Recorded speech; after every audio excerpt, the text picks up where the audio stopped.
الحمدللہ والصلاۃ والسلام علی رسول اللہ اما بعد۔ عبداللہ ابن عمر رضی اللہ عنہما بیان کرتے ہیں کہ انہوں نے نبی کریم صلی اللہ علیہ وآلہ آلہ وسلم کو فرماتے ہوئے سنا کہ جب تم مؤذن کو اذان دیتے ہوئے سنو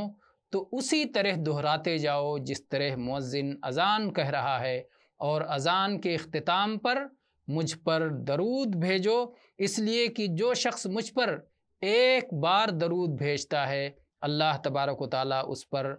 10 رحمتیں نازل فرماتا ہے۔ پھر اللہ تعالیٰ سے میرے لیے مقام وسیلہ طلب کرو، یہ جنت کا وہ مقام ہے جو اللہ کے کسی ایک ہی بندے کو حاصل ہونے والا ہے، اور اللہ کے نبی صلی اللہ علیہ وسلم فرماتے ہیں کہ مجھے امید ہے کہ یہ مقام وسیلہ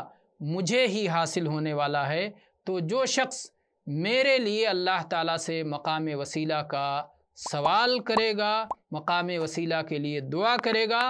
تو میری شفاعت اسے حاصل ہوگی۔ اس حدیث کو امام ترمذی رحمہ اللہ نے اپنی صحیح میں روایت کیا ہے۔ والحمدللہ رب العالمین۔